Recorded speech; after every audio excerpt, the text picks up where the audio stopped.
Hello everybody and everybody else. My name is ScriptCat and this is ScriptCat Says.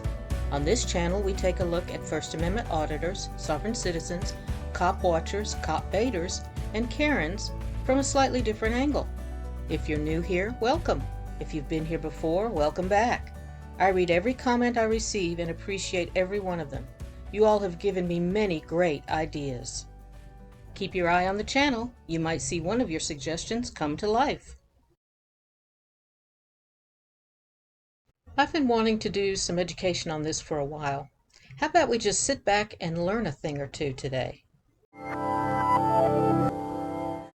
Hi, I'm Craig, and this is Crash Course Government and Politics, and today we're going to finish up our discussion of the First Amendment, finally, by talking about everybody's favorite, the press. The First Amendment is pretty clear that Congress can't make any laws abridging the freedom of the press, and since you understand the basics of free speech, because you were paying attention, the reasons for this should make a lot of sense. But as with any discussion of the First Amendment, things aren't as straightforward as we might think, and the freedom of the press, just like the freedom of speech, is not absolute.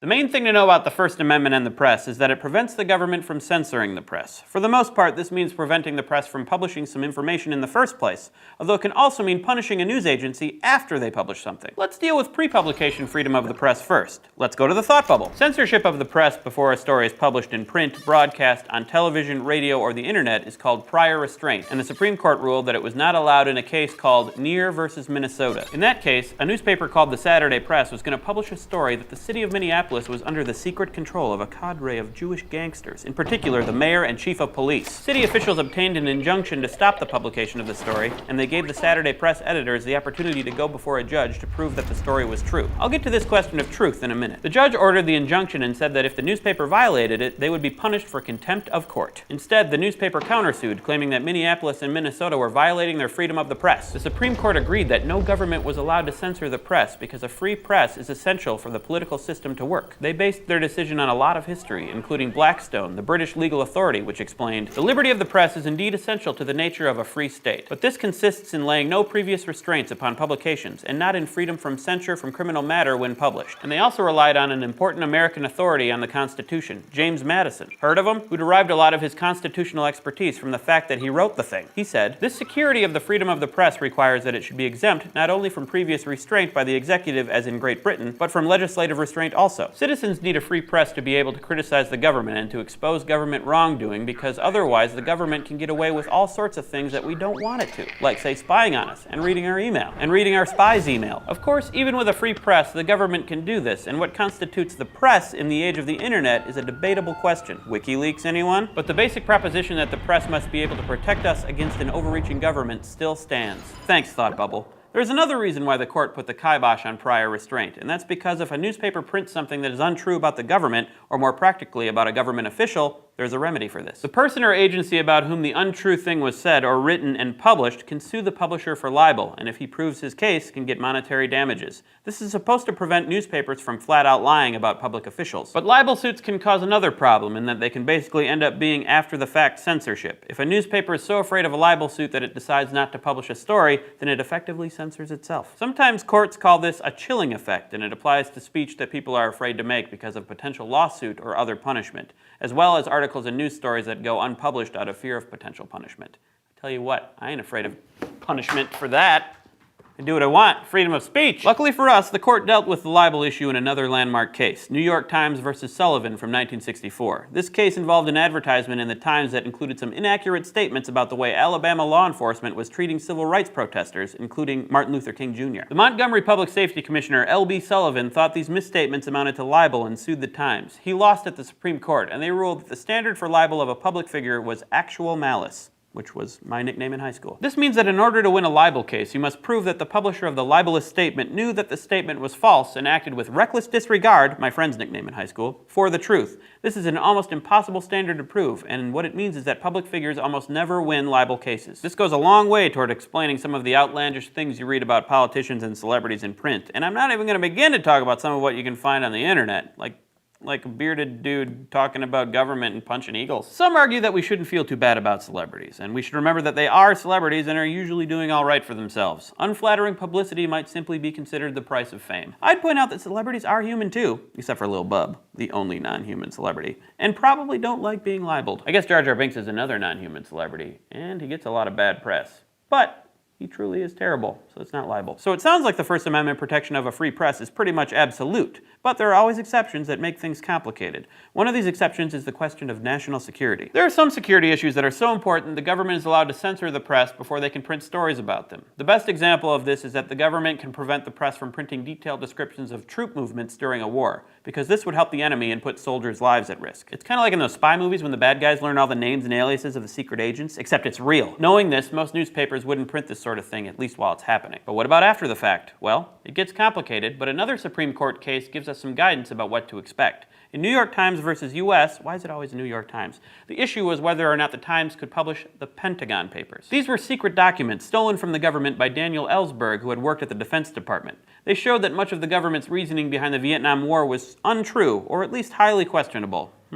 I'm going to go with untrue. The government tried to stop the Times and the Washington Post, too, from publishing these papers because it would make the government look bad and perhaps turn public opinion against the war. Now, this was 1971, and a good deal of public opinion was kind of already against the war, so much so that Lyndon Johnson had decided not to run for re-election just a few years before in 1968. But the government said that publication of this classified report would cause irreparable harm to America's ability to defend itself, and they tried to stop the publication. The court ruled against this prior restraint, further strengthening the First Amendment protection of the free press. It also slapped down the executive branch, which was trying to claim its privilege to keep state secrets. But we already mentioned this when talking about Nixon and his attempts to hold on to the Watergate tapes. Anyway, as you can see, the First Amendment offers a lot of protections to citizens in the press, especially when they're criticizing the government or its policies, or even when they're making fun of celebrities. And this is really, really important because American democracy relies on its citizens having enough information to make good decisions and hold elected officials accountable. We rely on the press to tell us what the government is doing so that we can decide whether or not we want to let them keep doing it. If the government can keep us from getting important or even not so important information by censoring the press or by preventing us from speaking out against what we see as wrong, it will be able to keep doing things that might be bad. And this is the kind of tyranny that the framers of the Bill of Rights were most worried about. So the more you're concerned about tyranny, the freer you want speech in the press to be. This is something to think about when you engage in arguments about Edward Snowden and his NSA disclosures, or Julian Assange and WikiLeaks. I have to point out here that Carol Burnett famously took the National Enquirer to court in 1983 over libelous statements the paper made, and won. What do you think of when you hear the words free press? In the modern day, the question of what entails freedom of the press is extensive and complicated. It encompasses a variety of topics ranging from newspaper publications to social media censorship. In a free society governed by a popular rule, a free press plays an incredibly important role. It can inform the people, ensure that they hear diverse views, and hold individuals and the government accountable for their actions. However, press protections are understood to have some limitations. Since the founding, what these limits are has been the focus of numerous public debates and court cases. So how does this fundamental right protect our liberties, and how has it been defined throughout American history? This is the story of the freedom of the press.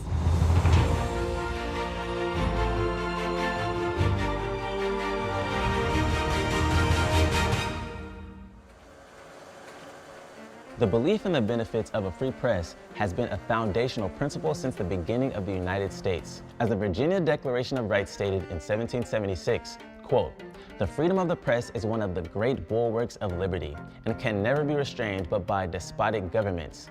Stated another way, individuals have a right to publish their opinions without being censored by the government. This right was not limited to the protection of newspapers and broadcasting companies as we understand it today, but instead referenced any and all technology used as a means of communicating opinions to the public. The founders believed this was critical because in a popular system of government, the people needed to be informed and knowledgeable to ensure their government protected their rights and liberties. However, some reasonable limitations were recognized. Most notably, the founding generation believed publishers and editors could still be held accountable for what they printed. Moreover, truth was not yet considered a defense in libel trials. For example, it wouldn't have mattered if a smear piece was factually accurate. the author could still be held accountable for defaming someone's name. In 1791, the principle of a free press was enshrined in the First Amendment, which reads, quote, "Congress shall make no law abridging the freedom of the press."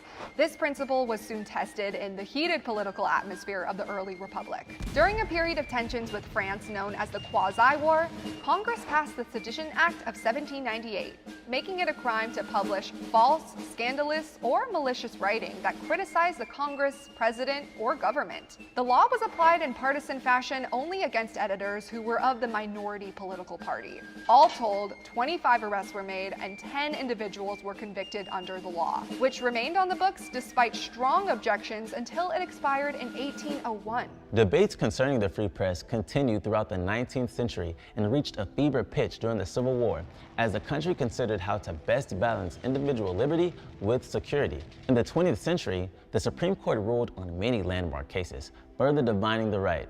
In the 1931 case, Neer v. Minnesota, the court incorporated the Free Press Clause when it ruled a Minnesota state law amounted to prior restraint and was therefore unconstitutional. The law allowed the government to prevent publication of stories by a newspaper that had been deemed to have previously engaged in the publication of obscene, malicious, or scandalous materials. In 1964, the court then took up the issue of libel and false statements in New York Times Company v. Sullivan. Here, the court reversed some earlier decisions and stated that the principle of free speech is more important than the problem of an occasional erroneous statement, even if it might tend to defame. Justice William Brennan wrote that the country has a, quote, profound national commitment to the principle that debate on public issues should be uninhibited, robust, and wide open, and that it may well include vehement, caustic, and sometimes unpleasantly sharp attacks on government and public officials. Not long after that case, the intense political debate over the Vietnam War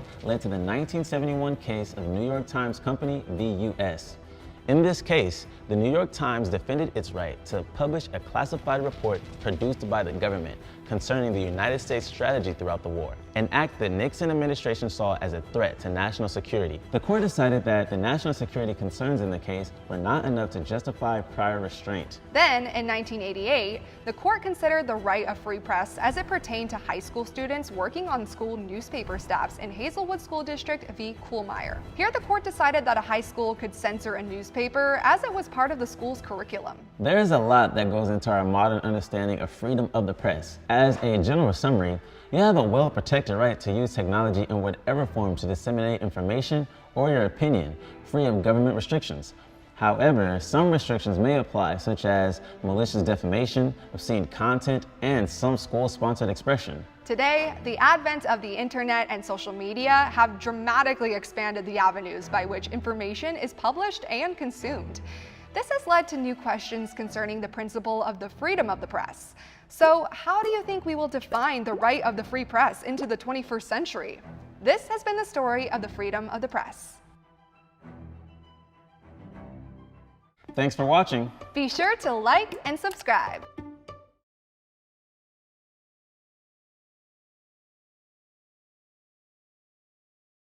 Today, of course, we struggle with just who or what is press. I have found several videos regarding citizen journalism. Let's take a look. Hello, welcome to Unit 5, Journalism in the Digital Age. In this video, we'll look at the digital age, past and present. First, we'll define important vocabulary. Then we'll look at the different steps in digital media that take us to the present. Take notes as you listen. It will help you play the game that follows this video. Let's define some of these terms. Digital means electronic technology. And so the digital age is the time from the 1940s to present day of electronic technology. Digital media refers to any news that is sent over the internet. It includes words, pictures, audio, and video. So, for example, digital media is a web page from an online newspaper or a video from a news channel. News and images shared through social networking sites like Twitter or Facebook are also examples of digital media. Ever since the first computers were created in the 1940s, people were thinking about global communication, how to share a message with the whole world. Throughout the 1960s, people worked on ways to share information using telephone lines to transmit data. In the 1980s, as more people got personal computers at home, some newspapers started to offer a service that allowed customers to print a version of the newspaper at home. However, this was very slow and expensive, and people could not print pictures, only words. The invention of the World Wide Web in 1989 changed everything. This is a system that connects documents to each other and allows the user to look for information by moving from one document to the other. People still use their telephone lines to receive data, but now they could search through many different sites. More powerful computers and better graphics meant that people didn't need to print out the newspaper, they could look at it on their screens. These days, almost all newspapers have an online version. However, the biggest change that happened in digital media was in the 21st century. Readers now had the ability to interact with a news source. News changed from being a one-way communication system, where the newspapers and TV programs produce the news and the readers read it, to a two-way communication system, where readers and viewers could give their opinions. Weblogging, or blogging, began in 2003, allowing anyone with a computer and an internet connection to share their views with the world. The social media site MySpace began in the same year. A year later, a more famous social media site, Facebook, was created. This was a site where people could receive the news, comment on it, and share it with their friends and family. In the same year, the site Flickr, where people could share their photographs, began. YouTube, where viewers could upload and share their videos, began in 2005. In 2006, Twitter, which lets users, including journalists, share very short messages, started. News reports became even shorter and needed to be more sensational to get the reader's attention. As I mentioned in a previous video, over half of the adults in the USA currently get their news from Facebook or Twitter. So, in this video, we defined digital, the digital age, and digital media. We looked at the origins of the digital age and early attempts to send out news messages. We looked at the creation of the World Wide Web and how news broadcasting became a two-way communication, resulting in our current situation. Hello. Back in Unit 1, we mentioned the role of citizen journalism in today's digital media. In this video, we're going to look at citizen journalism more closely, at the two main types of citizen journalists, and talk about the ways that ordinary citizens can get involved. Citizen journalism refers to the way that ordinary members of the public, not professional journalists, collect and distribute information via the internet. By doing this, citizen journalists can give ordinary people a voice. There are two main ways that the general public can become citizen journalists. One, working on their own, and two, working with news organizations. Let's look at these two types in more detail. The first type of citizen journalism is where citizen journalists work on their own, not affected by traditional media. Citizen journalists are not adding to articles that already exist. They are creating something by themselves. There are two main ways that people can do this. One, through social media, or two, by creating a blog or website. Many people have a social media account, such as Facebook or Twitter. By publishing photographs and opinions and sharing stories, the public can help to report what is going on in the world. During the Arab Spring in Egypt in 2011, protesters used social media to coordinate their demonstrations against the government. When a person feels strongly about an issue, they might create their own blog or website to share their opinions with other people. This is an opportunity for someone to write more or to continue with the same topic over a period of time. With a website, a citizen journalist can use different types of media to communicate their message. Some citizen journalists work with existing news organizations.